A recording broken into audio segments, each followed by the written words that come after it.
From Baxter's 942 in the Highlands, this is Shooting from the Lip Live. My name is Erik McEwen, and with me is your host, Mr. Kevin Hale. How you doing, man? What we got coming up? We got Louisville up 61-54 for starters in the fourth quarter of this NIT game. Erik, NIT, just to diverse, a little bit, be a little diversive here. NIT going with the 4 quarters, extended free throw line, or no, extended three-point line. Three-point line. Yeah, and so we're watching it. So what do you think of that? You're not, are you? No, I mean we got a banner we need to replace apparently. I know. And that'd be a cute banner to put up there. NIT champions. No. but at the end of the day, I don't know where you all were in 2013 when Louisville won. I watched the game. I seen it. You were watched there? it? No, I watched it live. I was at Diamond Pub and Billiards, and I watched it happen. Yeah, I watched it too. Yeah, so. We're not erasing it's history. Stupid to me that they think that they can take it away. Only thing they're taking away is a flag and just. All right, cool. label, but I saw the game. It's in my memory hole up here. See, you Louisville fans, we're not saying that when Cal. What do you mean, you Louisville fans? In general. When, sounds like Grandma, don't when Calipari showed up at Kentucky and they started ripping him about having 2 programs lose their Final Fours, right. that he was never implicated on. The NCAA never implicated him. But he's still labeled that, right? But he's still labeled that. But they didn't lose a championship banner. That's unprecedented. That's like groundbreaking. So I'm not wrong in thinking that there's going to be more of these teams pulled into this FBI stuff, right? I mean, it's everybody acts like Louisville, U of L is the devil or something. It's like, come on, there's still more. And well, you look at what North Carolina got away with. Well, the big difference there. You get that ball rolling. That makes it academic. That's a whole show. Everything else outside, like what Louisville's being implicated on, did not happen. Academically or within the confines of the arena. Exactly. So when North Carolina gets away with some academic bullshit, that, in my opinion, is a much more serious. Those people should be ineligible. This Derrick Rose thing at Memphis with Calipari all these years ago, I mean, come on. That's the thing.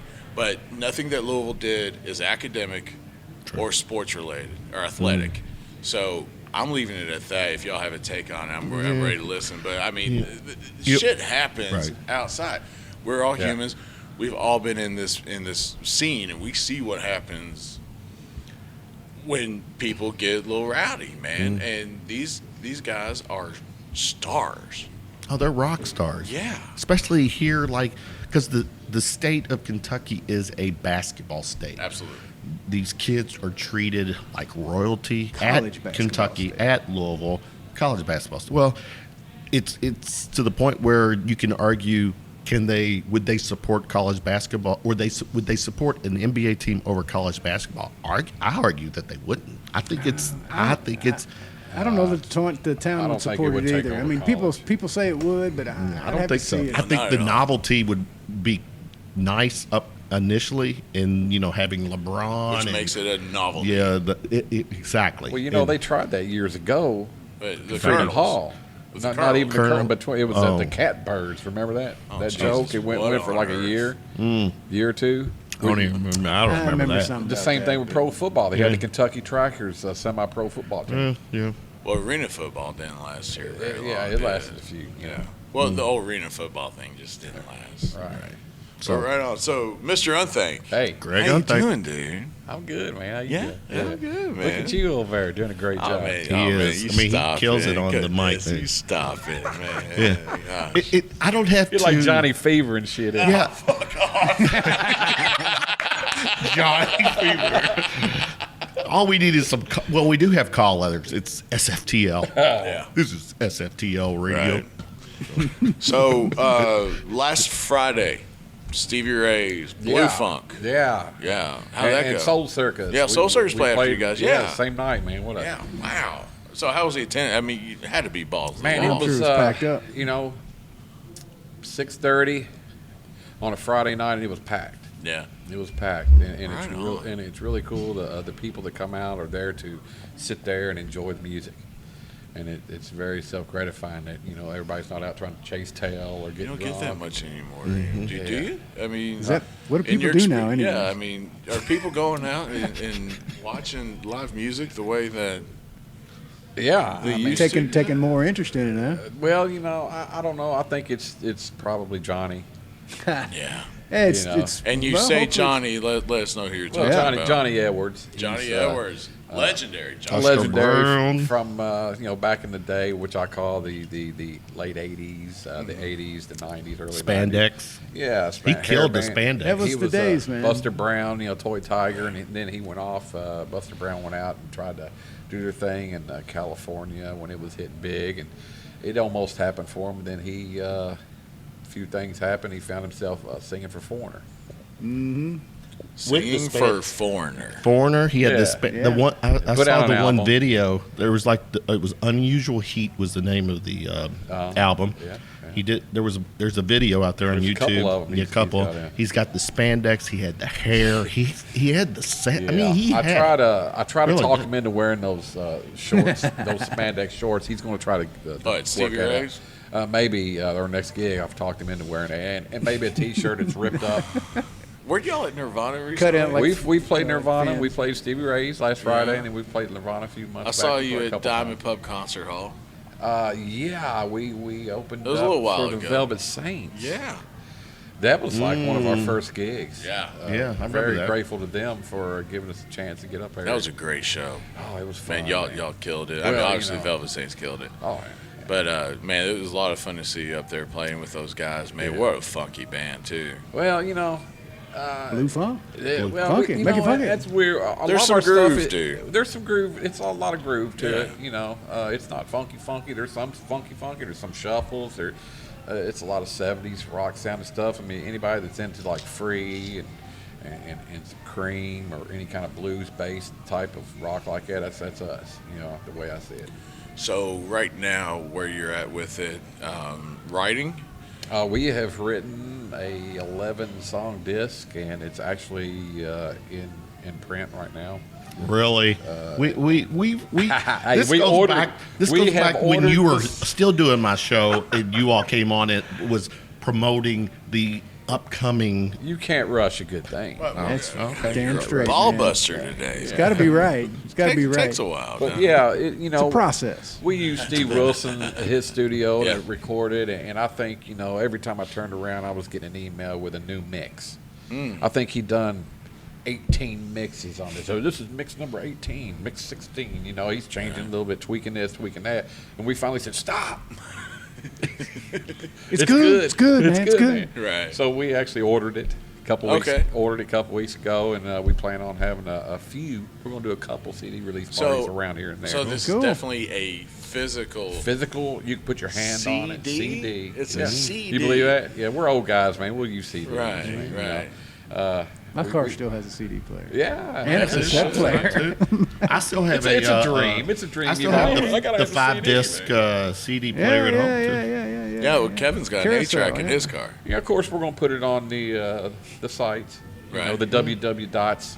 www. See, he left out a W too, and that drives me crazy. www. The W dots. WW. That way you can download or do what you want to obtain it. I wonder if there is a Shooting from the Lip podcast show before the Bleu Phonque release party. So do could you be have a hard something date like for that, a location, a date? Is there anything that we're looking forward to that we can go ahead and not put yet. Before in the our- apocalypse. Not yet. Actually, there's been some talk of Diamond. The Diamond Pub Concert Hall. Yeah. The Right. D. There's been some talk of that. So, Right. Well, good. The hall. Love that venue. We've got a date. It's looking like end of April, and we should have CD in hand and ready to distribute it. And, Cool. Well, we definitely want to hear it. Yeah. I want my hand Yeah. on it. well, absolutely. We're not I'll using put your valve. hand on it. Yeah, you will. God bless, man. This guy. So anyway, Spin the disc 13 times if you like it. Yeah. Spin it 142 if you don't. so it's really cool, Kevin, that we have 2 drummers on. I didn't even think of it when So we had them if- both booked. So I'm thinking, what are your all's take on bands like? I mean, not talking about the music necessarily. The Grateful Dead had 2 drummers, still do. Really? The Allman Brothers, 2 drummers. The band had 2 drummers. James Brown. The band had 2 drummers? Yeah, Levon and at some other point they had another drummer. I never forgot knew that guy because all you need is Levon. So Educator too. So and James Brown, the JBs had 2 drummers. Very cool. That's right. So I'm learning.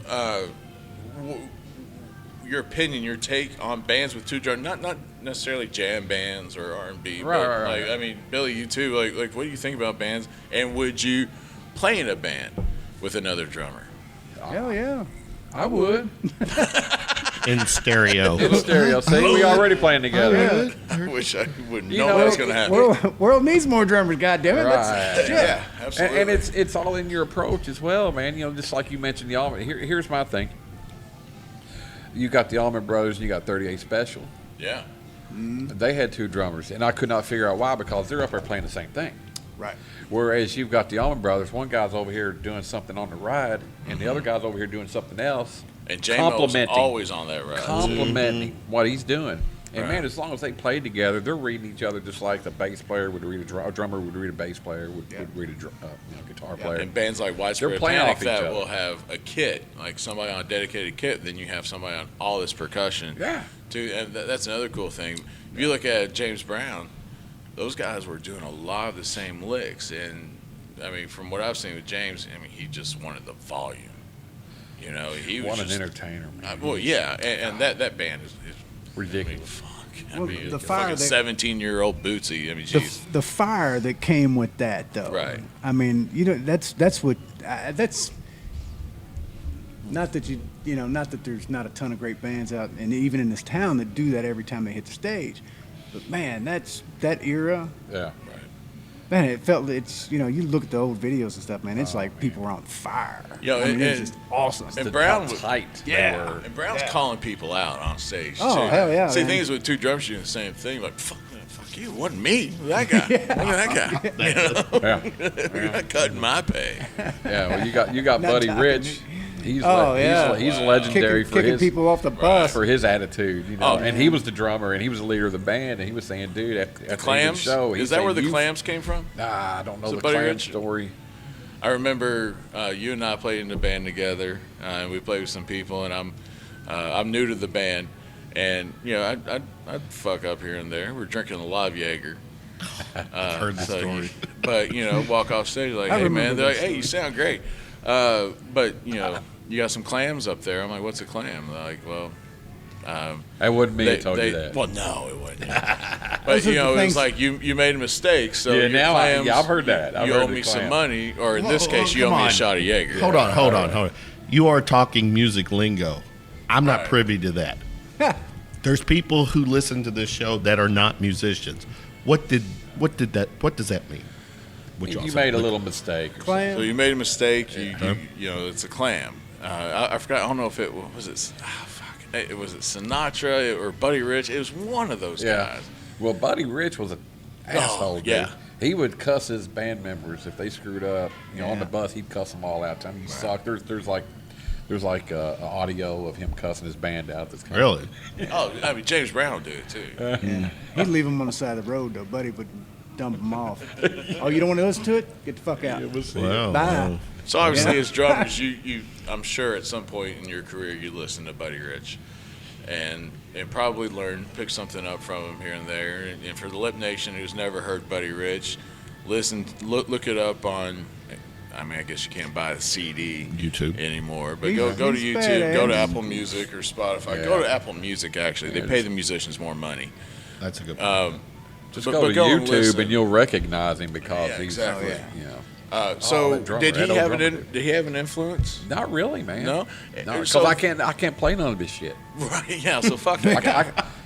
All I can do is sit Yeah, he had- and listen in amazement, and watch him, but I can't play it. He had you a know. weird thing for an actual, he was not a quote unquote educated musician. I mean, he wasn't. No. He couldn't read. He couldn't read music. He wasn't that type of musician. He just Right. played everything from ear and memory, which is just That's how I bizarre. do it. As being a leader of the band, though, it's like you got to know parts, sections, and everything. It's crazy. Here's my take Greg Unthank, and I've known Greg for a long time, but when I've got to watch his gigs, a lot of gigs.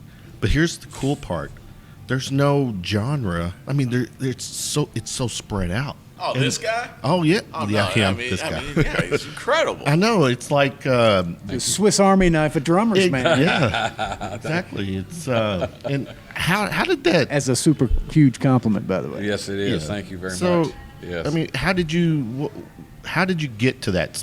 Man, I just when people would call me and say, "Hey, can you do this or that?" I'm sure, and I just went into it feet first. Yeah. Do your homework and. Either I'll do it or I'll fail miserably, but I'll learn something from it. You clamming? I've learned to, I would clam. I've learned to polish a turd. Verb. That's what I say. I polish a turd. If I screw up, I can find a way to get out of it to make it sound like I meant to do that. I meant to do that. If you polish a turd, though, what is it at the end of the day? It's still a turd. It's a shiny turd. It's a shiny ass turd. So, Billy, your background coming up playing drums too. What were you listening to? I mean, how did you get the bug? I was just he wanted girls. I was So about the chicks, right? It's always that's been why about you the did chicks. it. Well, I did it. That's pretty much it, really. But I was a big fan of the hair metal days. Of course, just like everybody else. That was the thing, man. It was if you don't hit the football field every day, you sit in your basement and play drums. It sounds like a Lombardi speech there. I did both. It still didn't help. I did both for a while, and then everybody got too big, man. I was just like, I got tired of picking myself up off the dirt. Oh, Lord. That's why I hurt now. Yeah. So we're talking about Bleu Phonque. Anything else going on with you musically? Man, I got the Bleu Phonque. Whenever we can get out and play, I'm doing that. I got Brian Fox. I play with Brian Fox and the Good Chickens whenever he can put out a That band doesn't suck, does it? No, it's kind of cool. It's a great act. You got Chip Adams and Screaming John and whatever guest guitar player he brings in. Mm-hmm. Last time y'all played, you had Carl Stuck. We had Carl. Yeah. I mean, Actually, Asher. Of course, let's give a shout. I have thought about him, and we have not talked about him. Kevin McCreary is someone I have to throw this out here. Was a huge supporter of this show. Yeah. Yep. And on a whim, if I needed something or needed a guest, he was there. And our guy has meant so much to the Louisville scene. Yeah. I ran into his girls the other day, and it's still tough for them, but it's still fresh. Still fresh. Yeah, absolutely. And a lot of people miss him. I mean, he had such an influence here in town. Oh, and something we talked about earlier, I'd like to at least, throw it out there. Dan Clark. Oh, God. Local music guy passed away last night. What? Yeah, I saw something briefly about that, but I didn't know any details. Not that you need to explain them. Great bass player. Eric played with him. I mean, I didn't get to play with him. I met him. Knew him. And I knew him, and obviously from his brother Tony. Incredible talent, super amazing guy, and Dan was the same way. Yeah, super nice, very humble, and he reminded me a lot of Alan Woody, and I'm a big fan of Alan Woody, Lip Nation. Alan Woody played for the Allman Brothers in Government Mule. Big powerhouse bass player, and Dan was like that. Yeah, and he's rocking the big cabinets and nice fellow, but super nice, super humble. And my heart goes out to the Clark family right now, and that was sad. Yeah, in his 40s. Yeah, younger than you guys. Oh, I do admit. I have to admit, I look up when I wake up and see the sun. I say thanks. To who? That's a good question. The sun. I was going to say that you looked up in the sky. And there's people who know me close know, but I do. I'll just thanks. I say thanks because something is allowing that to keep happening. Right. Well, I mean, so Brian Fox, Did I see something in the studio with him lately? Yeah. He put out another video. Right. He's big on his videos. Right. And another great. Stephen Clark production. Another Stephen Clark production. Another Stephen Clark. Stone Cold. Stone Cold Stephen Clark. It was actually a song from his previous recording, right, and it had such a good storyline to it. He decided to make a funny video, which is really cool. And he re-recorded it, and I got to play on the re-recording of it. Yeah. Wow. Yeah. Well, cool. So, Louisville fan? No. Hell no. The fuck? Oh, we're the blue side. It is divided. This is the show divided. Is this a house divided here? Yeah, the show divided. You boys who are, you've got the Louisville women's going for you. Definitely, they're the top one of the top seeds. The Louisville women's. Louisville won the men's game here in town at Yum. The NIT. I'll root for him. Man, I root for you, Kate. Louisville fans, I got to ask you, Billy, you're David Padgett. Does he get the interim tag removed? Does he stay on past the season? Unfortunately, I don't think he is. I don't. Realistically, he's probably not. But I think he's done a tough situation. I think he's done excellent, man. I mean, I think heard Denny Crum today saying that they need to find him another coach. Ooh, shit. Well, Saturday night on the podcast, we had Cameron Mills on the show. Yeah, you missed it. He's trying to get a job. Yeah, he's looking for a job again. That's all. We were talking about it in his off time. But the cool thing in asking Cameron about that, I was like, so is he Division I NCAA coach? He said, absolutely, without a doubt, and that's huge. Yeah, coming from Cameron, who worked under Patino he's or played under tremendous Patino. amount of pressure, man, and people are starting to forget that. I like it. I like what he's done with what he's been given. He held that. He held it together, man. As much as he could. Yeah. But as Louisville fans, as you are, they've overcame a lot. Yeah, he did.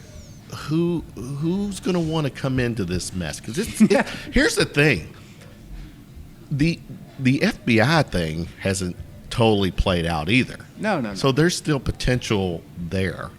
I'm Erik. I'm not being a party to come to after that's over. Yeah, I mean, you don't know because the argument with Patino. We don't know what we don't know, right? Yeah, but what you do know is that one assistant was definitely identified, and he no longer works for the program. And he no longer. So I guess you do clean it all out. But yeah, I root for the guy. I don't know. I'm not a hater. I mean, I love. I actually root for him more now than I did before. Yeah, I mean this for obvious reasons. Everybody loves an underdog. Well, you do, and this year you really because the UVL these kids UK game was not the same game. Yeah, it did not have that same feeling. No, it was the mojo with mojo Cal and Patino. Gone, it was Here's this is a funny take on the whole entire controversy. Is some random guy said he's a conspiracy theorist, obviously. He's like, so this is what happened. Patino left Lexington, made his money in the NBA, goes to Louisville, gets him a national championship, fucks everything up, and then Lexington's going to have a parade for him when Calipari's contract's over. Did Cal? Are you basically asking if Patino pulled a? I'm not asking. No. Are you suggesting that Patino? No, I know you're not, but the suggestions of conspiracy is the equivalent of did Patino do what Putin did to our election? Oh, God.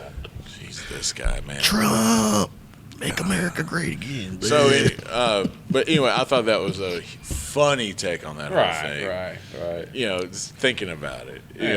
An hour and a half away of parade, and Patino comes home. He came home and came in and poisoned. No. It took him, 14 years? I threw him out of the bar, cut him off, and threw him out of the bar. Yeah. I'm done with you. He's done, man. Yeah, and there's even rumors saying that Georgia was looking at Patino. I can't imagine. There's a show clause on him. There's no way he could coach. Tom Crean's going. I think, or Thad Matta. Yeah. Actually, Thad Matta's he's an another SEC coach. I could see him as an SEC coach. Crean or Thad Matta will wind up at Georgia. But Patino, I don't have a problem with that either. I think Patino has to. I think the NBA is his next stop. He's got to go. Yeah, if he wants to keep, or he gets in the front office. But actually, he wants to coach. His personality there's a TV network that would take him in a heartbeat. There isn't a TV network that wouldn't take him. Excuse the double negative. Yeah, I got you. Yeah, you're right. Everybody would, because he's extremely intelligent. He's media savvy. He works well in front of a camera, and he's got the tenure.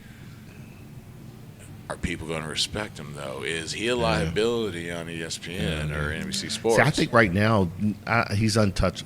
You can't touch him right now. You got to at least give it the rest of the year away. I mean, Billy, where do you want to see Pitino right now? I want to see him on a reality show with OJ. I don't know. I think he needs. Let's to go put to the together pros some as kind well. of. I just think he said it, not me. I thought it. He said it. reality show, huh? No, reality show. Anyway, I'm going to cut their mics What about off. that? What about that tattoo on his back? So Is it Billy, still there? All right, I'm cutting their mics. Billy, what do you think? Where do you want to see him? Here's the thing about that. I really don't give a shit. Nice. All right. But I would like to see him go on to the pros and do his thing because he's a great coach. Yeah, and I don't think he belongs. He doesn't belong in the college thing. I mean, he likes to dabble in good stuff. Yeah. Everybody knows that. He appreciates the fire thing. So get will into the the professional pros- game and do their thing. Here's the But will the problem. pros take his style of coaching, though? I think Pros that's as the in the issue. players. As in the players. And- Well, I think The answer is he's no. gonna have to adjust like No. everybody. He- No matter what he does, He he's gonna have to failed. adjust. He failed. He did and fail Cal, bad. same He way. can't go to Cleveland and coach. I would say No. probably He- you no, can't probably talk to those probably not there, pros but- like you can talk to the college kids. Right. True. But He's had experience with it. Patino's a little rough. I got to ask you, Greg. Yes. Abrasive. Yeah, You were part of the shooting from the lip brand. You'll always be. You're part of family, and you'll always be able to come on and do your thing here. But be honest, we've elevated our game a little Absolutely, man. I'm super proud of you guys, He's man. throwing that lure out I like there. this whole live and thing he's you got just going fishing on for here. a compliment, This- man. I like this whole live thing. It's much better than the telephone. Yeah. thing. Oh, yeah. Much better. Absolutely. Than You that. get to look And at you each couldn't other. have done any better than Johnny Fever did. So, I'm telling you. SFTL I radio. have much love for Erik McEwen. We all do, man. Yeah. Who doesn't? Means a lot to me, Greg. So we had some of your former band members on the other day. There's a few around. Yeah, I saw. Not one in particular, Mr. whore Tony that you are. McElwain. My brother Tony, who Yeah. was a father today. Yeah, Today. congratulations, Tony. Congratulations Yeah. to Tony. Hell yeah, man.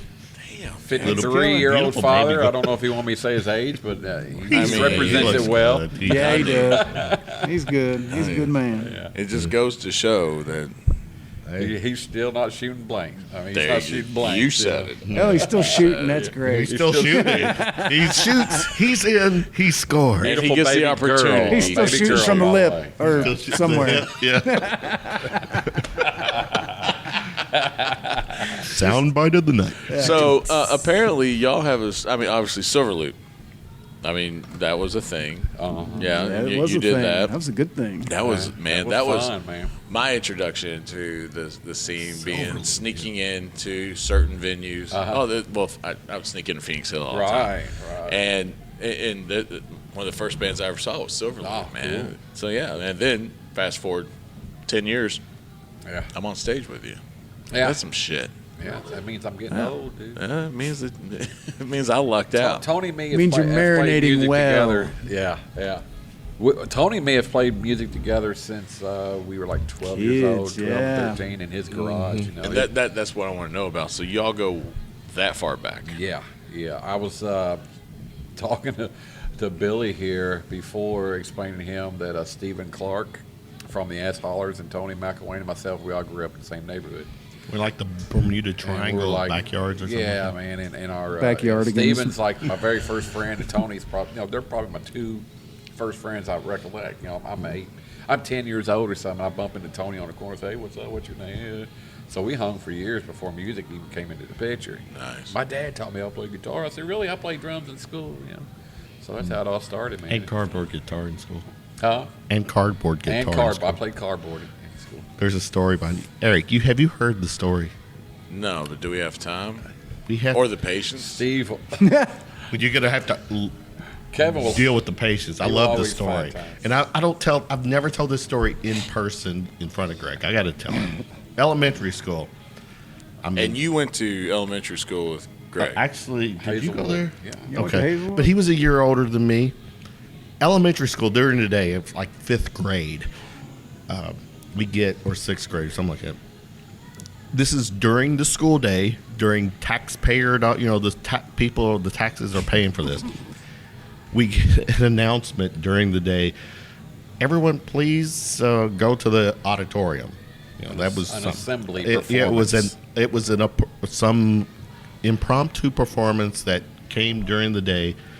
And look at Zach Longoria there.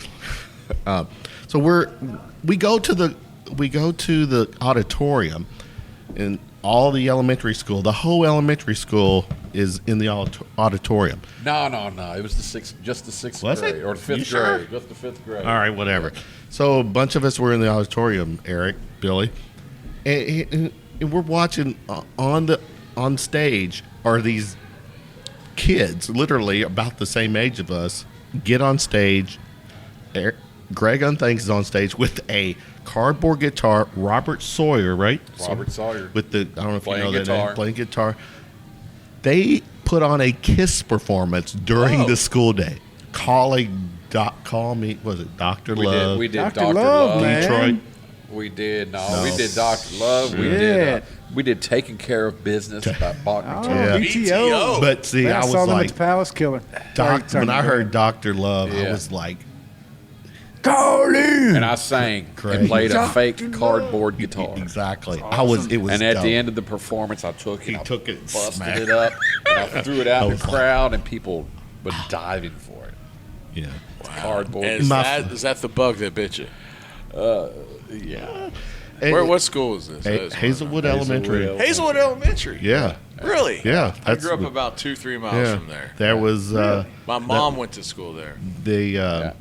What's her name? Down the street from you. What I've come to realize, Greg, as hetero as I've been in my entire life, that was my first bro crush. Greg Unthank on stage. I was like, Kevin I was actually was in the 3rd row, and he actually jumped from the 3rd row to the 1st to grab the guitar. It was something like that. I mean, and he hit some girl. I don't know. I don't care. Knock some girl But out. yeah, that's the story. Really, when I got to experience the Greg Unthank thing. Excuse me, it's breaking news coming in. Shooting from lip investigative team saying that Kevin Hale had a crush on former Shooting from Lip co-host Mr. Greg Unthank. Stay tuned for details. Film, hopefully never. Yeah, hopefully Second time. Hopefully never. Hopefully never. Pillow talk later. Oh, God. It's a picture you can't unpaint, man. Don't do that. Well, definitely a lot of fun hanging out with you guys. 2 of the best drummers ever coming out of this town. I've been fortunate to play with you a couple of times. I'm still waiting on a phone call, Billy. Man, you never know when it might come. Might be later tonight. You never know. Bated breath. Yeah. This just in from investigative team at Shooting from the Lip, Billy Masterson might give me a phone call tonight. All right, guys. Hey, we're going to take a quick break. We definitely want to talk about drummingupsupport.com. Yes, please do. Please make sure everybody goes there. We're going to give you links on the Facebook, Shooting from the Lip Facebook page. Mm-hmm. Definitely check that out. Get your swag there. Check out Mr. Greg Unthank with the Bleu Phonque. Or, no, I'm sorry, not the Bleu Phonque. My bad. Bleu Phonque. And Brian Fox and the Good Chickens. Mm-hmm. Definitely friends of the show. Thank you so much for coming whenever I on. get that chance. Tonight, Thank you, man. Thank you. All right, guys. We're going to take a quick break. This is Shooting from the Lip live at Baxter's 942. All right. Rocking.